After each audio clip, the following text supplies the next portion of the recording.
Certains cinéphiles peuvent être marqués par des duos acteurs-réalisateurs. On connaît tous l'amour de Scorsese pour De Niro et DiCaprio, mais on pourrait aussi parler de Tarantino avec Samuel Jackson ou de Nolan avec Michael Caine. Pour ma part, un de mes duos acteurs-réal préférés, c'est David Cronenberg et Viggo Mortensen. Ensemble, ils ont participé à 3 films, A History of Violence, Les Promesses de l'Ombre et Les Crimes du Futur. Et le film qui nous intéresse aujourd'hui, c'est Les Promesses de l'Ombre, littéralement mon préféré du duo. Et par rapport au sujet de la vidéo, croyez-moi, les tatouages dans ce film, il y en a dans tous les sens, et Dieu sait que j'ai des choses à vous dire.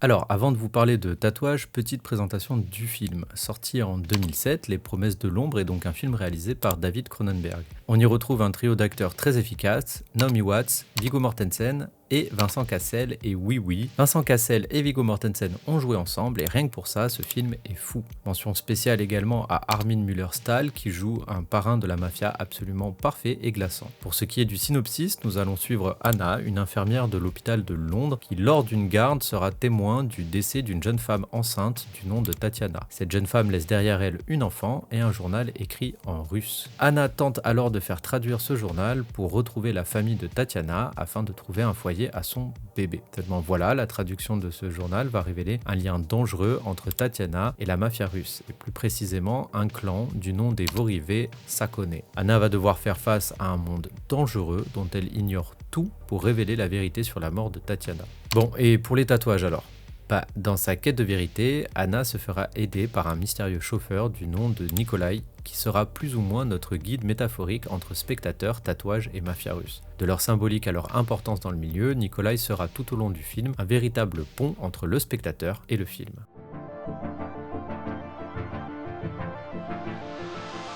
Alors attention, comme d'hab, pour bien analyser les tatouages présents dans le film, je suis obligé de spoiler quelques éléments très importants du film. Donc si vous êtes curieux, je vous invite à aller voir le film et revenir ici plus tard. Sinon, on est parti. Des tatouages dans le film, on peut en voir des dizaines sur plusieurs personnages et dans un nombre conséquent de plans. De toute façon, pour faire court, rien que l'affiche du film nous montre à quel point les tatouages y sont importants, puisqu'il a été décidé de mettre en avant des mains tatouées plutôt que les acteurs principaux. Mais s'il y a bien une scène en particulier qui va nous intéresser, c'est celle-là.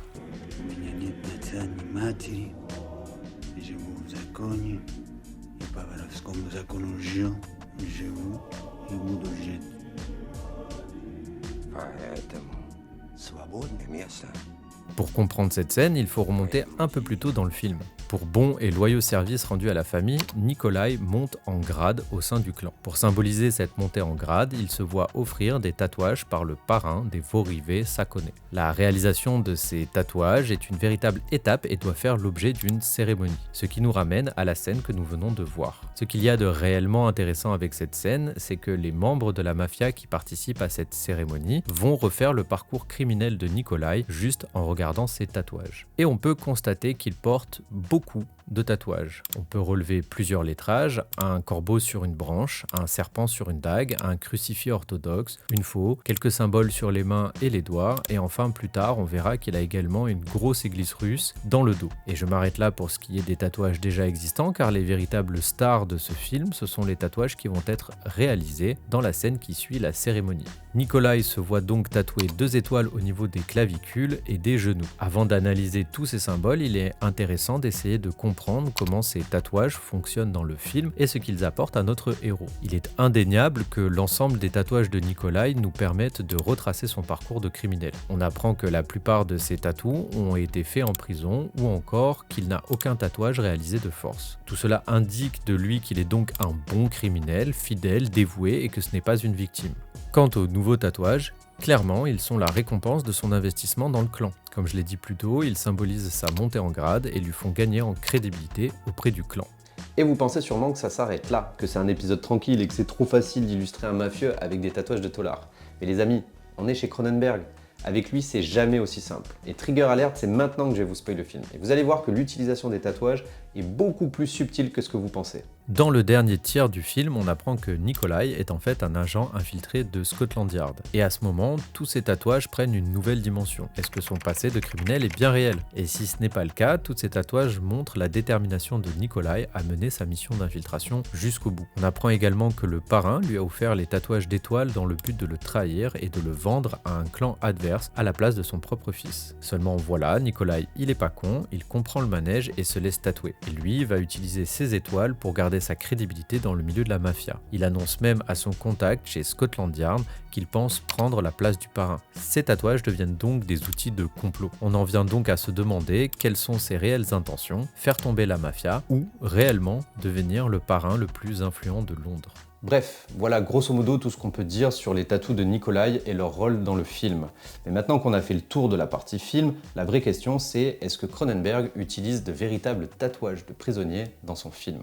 Et surtout, est-ce que les symboliques qu'on nous donne dans le film ont une origine réelle?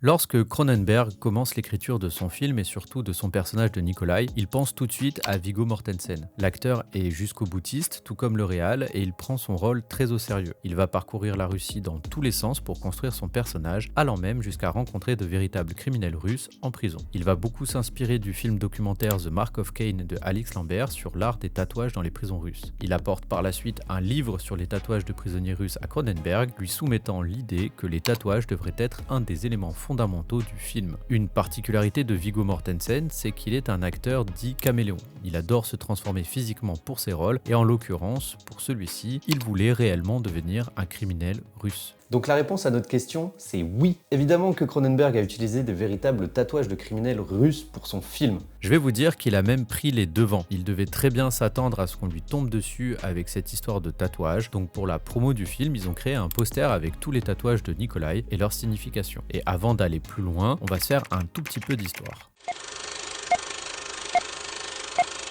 On a du mal à dater le début des tatouages dans les milieux criminels russes, mais on estime que ça a commencé dans les années 20 avec des groupes protestataires du gouvernement. D'ailleurs, Vorive Sakone est le véritable nom du gang qui va s'imposer en maître et devenir littéralement l'image de la mafia russe à cette époque. C'est un peu comme si vous disiez les Yakuza au Japon ou la Cosa Nostra en Sicile. Les Vorive Sakone vont bâtir leur code et leur hiérarchie autour d'une idéologie très stricte, la Pognatia, qu'on peut traduire par la notion. Au sein de ce gang criminel, on commence à codifier le statut social des membres comme dans beaucoup d'autres milieux criminels. Et pour ça, comme d'habitude, ils vont passer par le tatouage. Et autant vous dire qu'ils ont créé une véritable encyclopédie artistique autour de leurs tatouages. Et en exemple, on va prendre les tatouages de Nikolai, puisqu'on a les significations sous la main.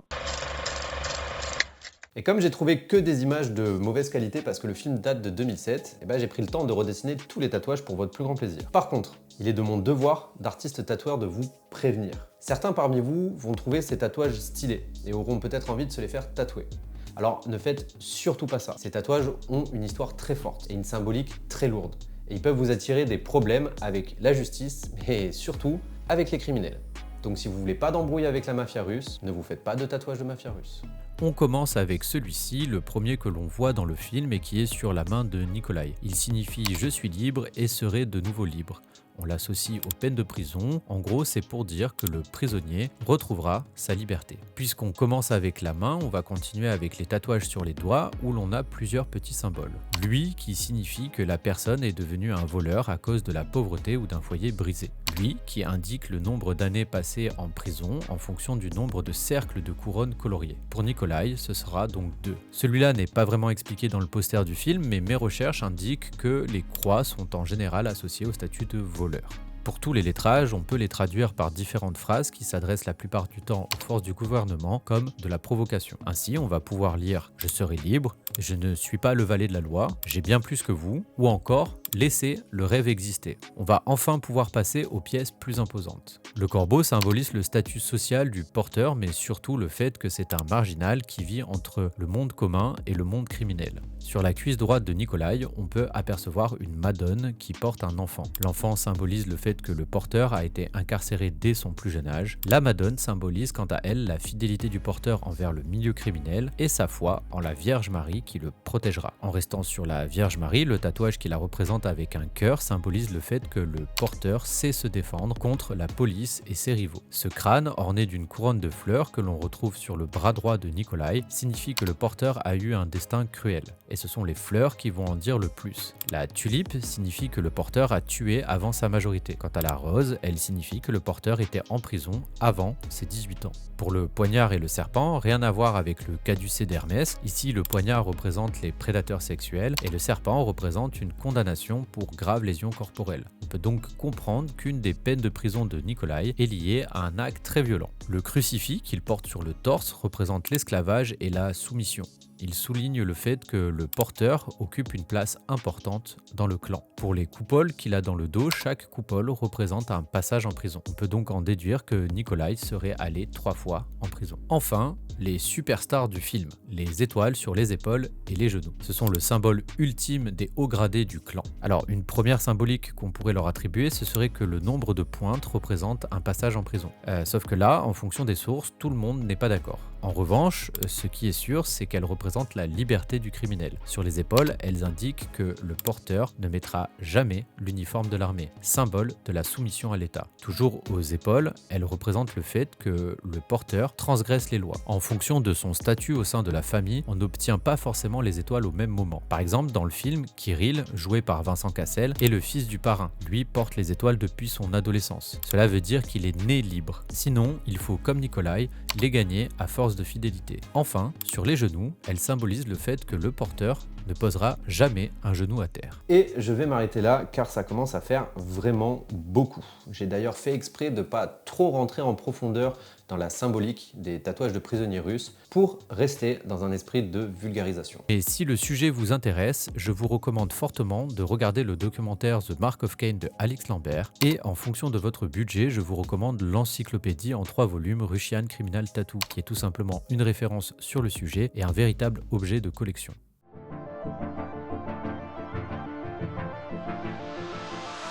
Pendant l'écriture de cette vidéo et au cours de toutes mes recherches et analyses, je suis tombé par hasard sur une fun fact plutôt cool. Vous voyez ce tatouage sur l'épaule de Nikolai, eh bien il ne s'agit pas de n'importe quel tatouage. Viggo Mortensen, qui incarne Nikolai, c'est aussi l'acteur qui incarne Aragorn dans la trilogie du Seigneur des Anneaux. Et pendant le tournage, certains acteurs ont choisi de se faire tatouer un chiffre en elfique pour représenter la communauté de l'anneau. Et du coup, le tatouage que vous apercevez chez Nikolai, c'est le véritable tatouage de l'acteur. Voilà, je trouve ça juste cool de l'avoir gardé au montage et de l'avoir intégré aux œuvres. C'était ma petite anecdote cadeau pour vous faire briller à votre prochain repas entre amis.